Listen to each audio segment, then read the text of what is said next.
Welcome back, ladies and gentlemen. Today I'm going to be sowing Nepeta Nervosa Blue, hardy perennial. This is catnip, so as it says there, sow on the surface of a good free draining compost from late February to June. Make sure the compost is moist but not wet and seal inside a polythene bag until after germination, which takes 10 to 40 days at between 20 and 30. 70 to 85 Fahrenheit. Reducing soil temperature at night. Age germination. Transplant when large enough to handle. It is 7.5 centimetre 3-inch pots. Later plant out a pot in well drained in full sun. It may be necessary to provide a light stake in windy gardens. So this is what we're going to be sowing today. Right, I've already put the compost in there. This is a 50% peat compost, good for moisture retention. And with these, you don't want to exclude any light, so you don't need to cover with anything. So I've also got heated propagators, or you can put them in a clear polythene bag on a windowsill. So we've got that. What you do now is get a piece of wood and just gently tap it down, like so. Make sure it's level.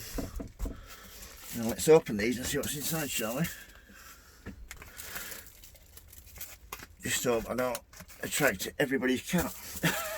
Some say, eh?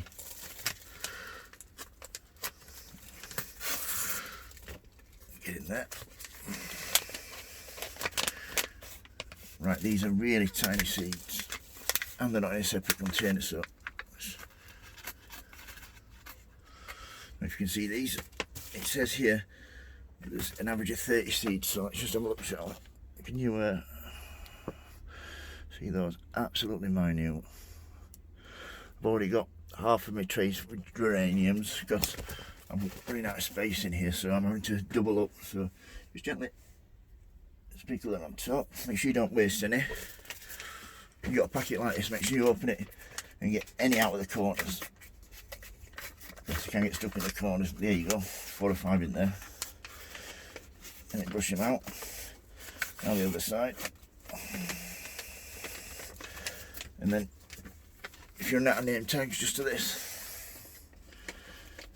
insert it there and you're sorted. So just something like that, and all you need to do then is give them a gentle water over the top, and then put them I'm going to put them in my heated propagators then. So that's how to sow Nepeta Nervosa Blue hardy perennials. If you've got any questions, don't hesitate to ask. Thank you for watching my videos. Please subscribe, and if you like, give me a thumbs up. Remember, happy sowing, happy growing, and I'll post a video later on today. Thank you, bye.